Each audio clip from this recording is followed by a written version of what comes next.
The idea that the privilege or immunities clause is tainted in the status quo are reasons why we should vote F to be why F should be preferred, because we prevent that as a mechanism of judiciary transformation. Simply using our currently faulty system is not a reason to vote negative. We win that our embrace of the system has potential to be empowering. This is why our permutation is best, because it incorporates the intellectual idea of the common humanity to be applied universally within law, and thus humanity to only reread evidence about the necessity of using the privilege or immunities clause as a pathway to change. Even if you think we lose the privilege or immunities debate, you still vote for the permutation. The symbolic action of leaving Millikan on the books is a tiebreaker because of how it structures the way we view the world. Evading discussions of overruling the decision sends the message that minorities are defective and should be shunned. Our Cody, Bracey, Schrager, Lenhart, and Andrews' evidence all indicate that this specific division is the basis for all racism because it denies these individuals their dignity. This means that voting negative is impossible because you cannot imagine the construct of the community without addressing the Millikan decision. Where prerequisite, the Millikan decision function is a roadblock for any sort of epistemological change. Now the framework debate.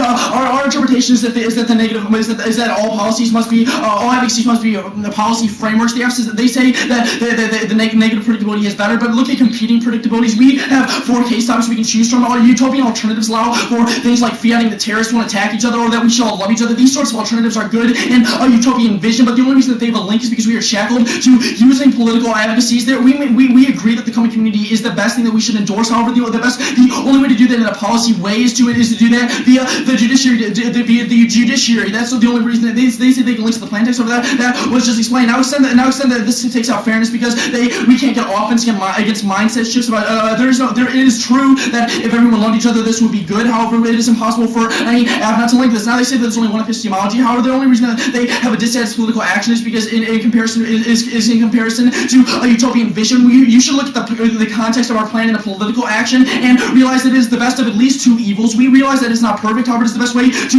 mobilize change in that context. However, disregard the alternative because disregard the alternative or embrace it within our political action. The alternative alone can't actually change political action. This causes us to have political paralysis. Now the permutation. First argument is that the permutation is not competitive. Their link is one of omission, that we don't include non-citizens within the privileges and immunities clause. This means we can do the plan in addition with their notion of incorporating non-citizens into jurisprudence and with the coming community. Even if it is true that the privileges and immunities clause is flawed now, that is not a reason to vote negative. We have net benefits to why using the privileges and immunities clause is good. They said the court cannot change the court will not change the alternative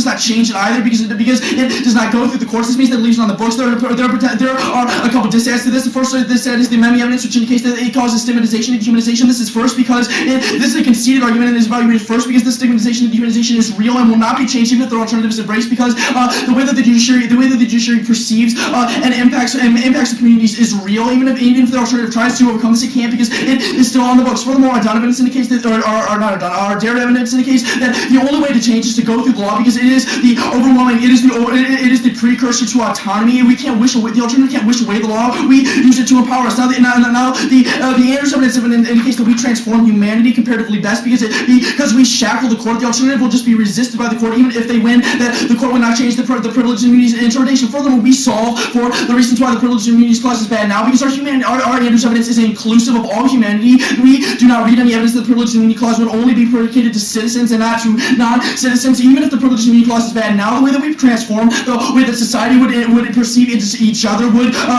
solve for their impacts. Even if the law itself would still not include citizens, the way that society is transformed because the way that we interact with the law solves for their impact. Now they say that structural violence is the root cause. However, we change structural violence via allowing inclusive politics and practice. That was about. Now they say that the court would exclude other citizens. That was about. Now their next argument is that the court would demarcate boundaries of and politics. However, we allow for inclusive politics. That was also about. Now extend the conceded argument that we must expose the law's problems, even if it means that the law is still faulty post the plan. Exposing that it is faulty allows us to interact. We don't need to necessarily become victims of the law if we can work to transform it. However, only transforming it through political process is the ultimate outcome. Even if the alternative was to be endorsed, that it should allow for intellectual change. The ultimate hope of this would be that it would cause governmental change. We skip that step and directly cause governmental change. Our plan would not be rolled back because we would solve the reasons as to why it would want to be rolled back in the status quo. Now they say that we do not solve they solve the root cause of violence. However, they do not change the law. This is what we explained above, that the law is the root cause of violence because it is a dictation of how the government acts and how our autonomy is resided within practice. Their arguments are that the law can allow for systems of exclusion. They do not change this exclusion by allowing the law to stay the way it is. There's only a risk that our permutation would allow for the best resistance of exclusion because it changes the actual way in which the law can exclude people. Now they say that desegregation is secondary. However, this is the result of our plan. Our plan would indicate that we would stop authorization and have a coming communal community in which we would not desegregate and would not otherwise this.